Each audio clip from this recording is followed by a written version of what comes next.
प्रिय स्टूडेंटों, आज हम पढ़ेंगे वुड्स अपक्रिया के बारे में।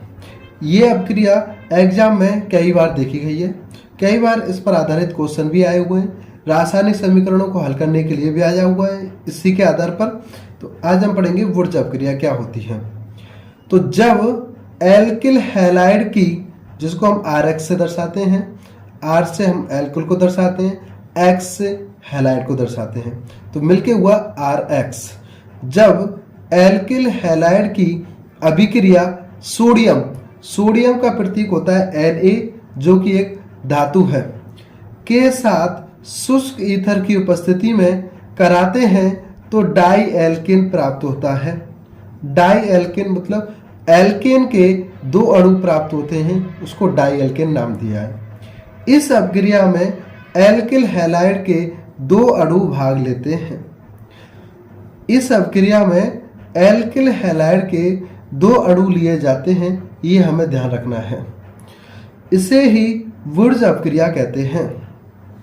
यहाँ एल्किल हैलाइड, एल्किल का मतलब होता है R, हैलाइड का मतलब होता है X, X का मतलब होता है FCl Br ये सभी हैलोजन तत्व कहलाते हैं, या फिर इनको हैलाइड कहते हैं। ये ऋणात्मक होते हैं, ये ऋणात्मक होते हैं क्योंकि ये अधातु होते हैं और अधातु ऋणात्मक होते हैं। R का मतलब होता है एल्किल, R का मतलब होता है एल्किल, R का मतलब कार्बनों की संख्या। जितने भी कार्बन ले सकते हैं हम, 1 2 3 4 5, तो वो होता है कार्बनों की संख्या। डाई एल्किन का मतलब होता है 2R, R कितने लेने हैं?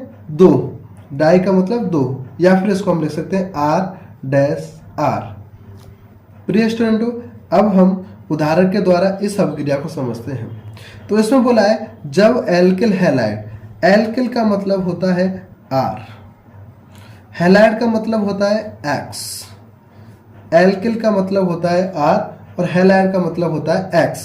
तो जब एल्किल हैलाइड की अभिक्रिया सोडियम के साथ, सोडियम को दर्शाते हैं Na से, सोडियम को दर्शाते हैं Na से, के साथ शुष्क ईथर की उपस्थिति में, जो भी उपस्थिति में दे रखा होता है उसे हम इस एरो के ऊपर, इस तीर के निशान के ऊपर लिखते हैं शुष्क ईथर। ये हमने लिख दिया शुष्क ईथर। तो एल्किल हैलाइड की अपक्रिया सोडियम के साथ शुष्क ईथर की उपस्थिति में कराते हैं, तो यहाँ पर X जो होता है वो हमारा ऋणात्मक होता है, X होता है ऋणात्मक। ऋणात्मक के साथ हमेशा धनात्मक आता है, ऋणात्मक के साथ हमेशा धनात्मक आता है। और Na एक धातु है जिसको हम सोडियम कहते हैं, यह धनात्मक होता है। तो यहाँ पर RX एल्किल हैलाइड, इसको बोलते हैं एल्किल हैलाइड, और Na को बोलते हैं सोडियम। के साथ अपक्रिया करा दें तो X होता है ऋणात्मक, Na होता है धनात्मक, तो हमेशा धनात्मक ऋणात्मक की ओर जाता है। विपरीत जो चिन्ह वाले तत्व होते हैं वो एक दूसरे को आकर्षित करते हैं, अपनी तरफ खींचते हैं। तो यहाँ पर X है वो Na से मिलेगा, तो हमारा हो जाएगा NaX। तो हमने पढ़ा था जब एल्किल हैलाइड की अपक्रिया, तो ये हुआ RX एल्किल हैलाइड की अभिक्रिया सोडियम के साथ, ये Na ले लिया, सोडियम के साथ शुष्क ईथर की उपस्थिति में, शुष्क ईथर जो एरो के ऊपर लिखा हुआ है, कराते हैं तो डाई एल्केन प्राप्त होता है।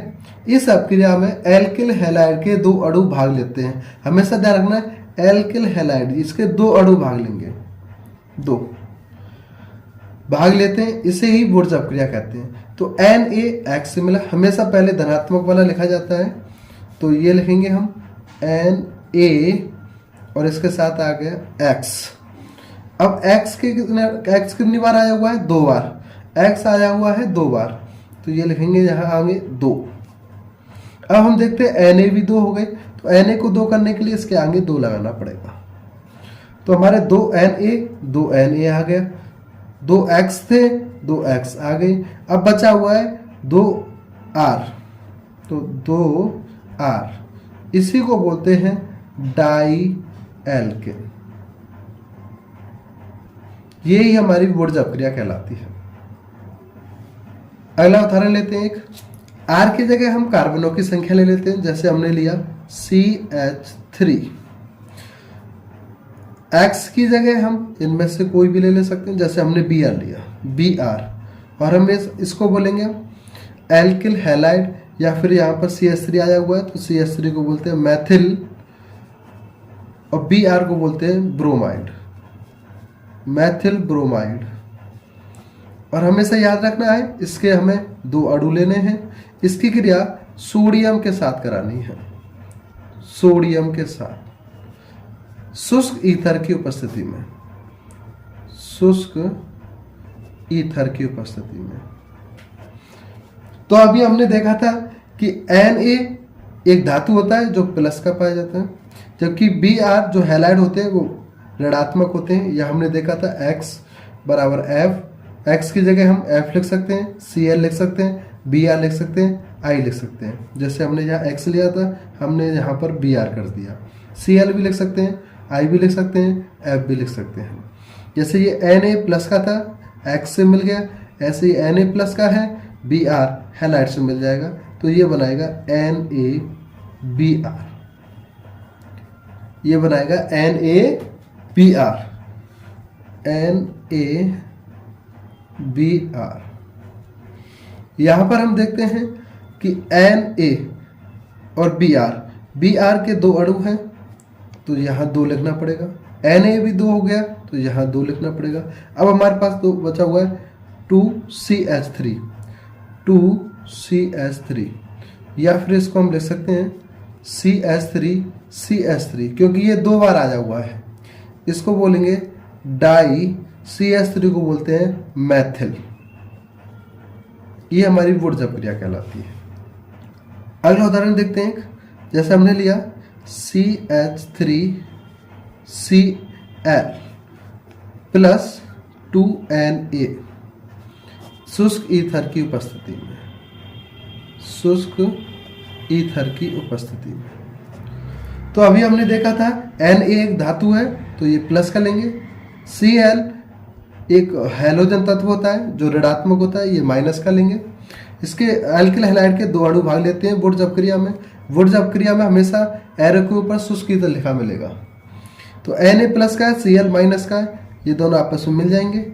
अभी क्रिया कर लेंगे तो ये बन जाएगा NaCl, तो प्लस 2NaCl। अब हमारे पास बचा हुआ है CH3, दो बार बचे हुए हैं, तो CH3, इसको बोलेंगे डाई मैथिल। अगला उदाहरण देखते हैं। हम लेते हैं कोई एल्किल हैलाइड, जैसे हमने लिया CH3CH2 और इसके साथ हमने जोड़ दिया Br, ये हो गया ethyl bromide, ethyl bromide. CH3CH2 को एथिल बोला जाता है, Br को ब्रोमाइड, एथिल ब्रोमाइड। इसकी क्रिया सोडियम के साथ कराते हैं शुष्क ईथर की उपस्थिति में, शुष्क ईथर। और हमेशा ध्यान रखना है एरो के ऊपर शुष्क ईथर लिखा गया तो वो वुड्स अपक्रिया कहलाती है, और प्लस में सोडियम भी लिखा मिलेगा, प्लस में सोडियम भी लिखा मिलेगा। तो इसमें एल्किल जो हैलाइड लेते हैं उसके दो अणु लेते हैं, ये ध्यान रखना है, एल्किल हैलाइड के दो अणु लेते हैं। Na सोडियम धातु होता है जो धनात्मक पाया जाता है, जबकि हैलोजन तत्व होगा वो ऋणात्मक होता है। ये दोनों आपस में मिल जाएंगे, ये बना लेंगे NaBr, NaBr। हमें यहाँ देखना है Br दो बार आया हुआ है तो आगे दो लिखना पड़ेगा, तो 2NaBr। बचा हमारे पास CH3CH2, ये दो बार बचे हुए तो दो बार लिखना पड़ेगा, 2CH3CH2। या फिर इसको हम लिख सकते हैं CH3CH2, ये एक बार लिख दिया, अभी दो बार CH2CH3। देखो CH3CH2 दो बार लिख दिया। अभी हम देखते हैं इसको IPSC में नाम देना चाहें तो 1 2 3 4, 4 कार्बन के लिए लिखते हैं ब्यूट, और कार्बन कार्बन के बीच एकल बंध आया है तो एन लगा देंगे, ब्यूटेन, एन ब्यूटेन, इसका नाम हो जाएगा एन ब्यूटेन। तो प्रिय स्टूडेंटों, आज हमने वुर्ज अपक्रिया के बारे में जाना। वुर्ज अपक्रिया क्या होती है, इस वीडियो को आप बार बार रिवाइज करोगे, देखोगे तो आपको बिल्कुल समझ में आएगा। अगर आपका कोई डाउट हो तो आप कमेंट बॉक्स में लिख सकते हैं। जय हिंद।